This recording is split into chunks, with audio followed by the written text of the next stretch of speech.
संजय जी, तीसरी बार नरेंद्र मोदी जी प्रधानमंत्री बने हैं, उसके लिए क्या कहेंगे आप? मैं तो इतने कहूँगा कि सभी देशवासियों को बहुत बहुत बधाई, सनातन धर्म के लोगों को खासकर बधाई।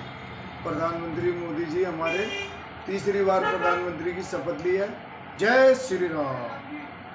कुछ लोग कह रहे हैं कि हिंदू गद्दार हैं और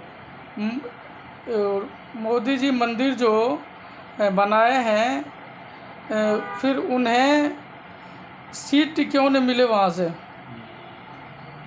ठीक है विजेंद्र जी, ऐसा है कि सोशल मीडिया पर मैं भी देख रहा हूँ कि काफ़ी दिनों से ये पोस्ट चल रही है लगातार कि हिंदू गद्दार है, अयोध्यावासी गद्दार हैं, उन्होंने मोदी जी का साथ नहीं दिया या भारतीय जनता पार्टी का साथ नहीं दिया।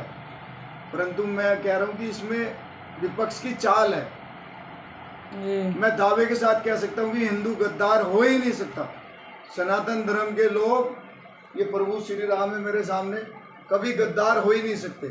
उसका जीता जागता उदाहरण है सन 2014 में 282 सीटें जिताकर मोदी जी को पहली बार प्रधानमंत्री बनाया देश का। 2019 में उससे भी भारी बहुमत से 303 सीटें दिलवाकर जिताकर मोदी जी को दूसरी बार प्रधानमंत्री बनाया जी। और आज 2024 में भले ही उतनी सीट नहीं आई पर 240 सीटें जिताकर तीसरी बार एनडीए को सरकार बनाकर मोदी जी को फिर प्रधानमंत्री बनाया। और मैं दावे के साथ कह रहा हूँ कि इन 240 सीटों में सनातन धर्म के लोगों के सिवा किसी और का रत्ती भर भी योगदान नहीं होगा। और दूसरी आपकी बात जो आप कह रहे राम मंदिर बनवा दिया तो अयोध्या वालों ने साथ नहीं दिया जी। ऐसा नहीं है, ऐसा नहीं है। वो अयोध्या के लोगों ने, अयोध्या सिर्फ एक विधानसभा है, ये चक्रव्यूह में फंसाना चाह रहे विपक्ष के लोग हमें कि जिससे सनातन धर्म के लोग आपस में लड़े, एक दूसरे को बोले तू गद्दार है, तूने साथ नहीं दिया, इस तरीके से उनके अंदर फूट पड़ जाए। बड़ी मुश्किल से तो सनातन धर्म के लोग एकजुट हुए हैं मेरे भाई जी जी।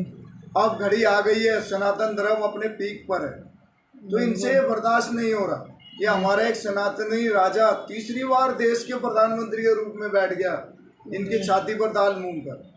तो अयोध्या तो सिर्फ एक विधानसभा है और अयोध्या वालों ने तो विजेंद्र जी 5,500 वोटों से जिताकर भेजा है बीजेपी को। और जबकि फैजाबाद लोकसभा का नाम है, पूरी लोकसभा की जब काउंटिंग हुई तो हम उसमें भले ही हार गए, पर अयोध्या वासियों ने गद्दारी नहीं करी है। वो अपने प्रभु श्री राम के अनन्य सेवक के साथ कैसे गद्दारी कर सकते हैं भाई साहब? ये तो है। तो मैं अपने सभी सनातन धर्म के भाई बहनों से निवेदन करूंगा, भारतीय जनता पार्टी के अपने भाई बहनों से निवेदन करूंगा कि इनके किसी षड्यंत्र में ना फंसे और उल्टा एक दूसरे को मोटिवेट करें कि भाई हम लोगों की वजह से ही मोदी जी आज सीट पर है। जय श्री राम, जय श्री राम, जय श्री राम, जय श्री राम।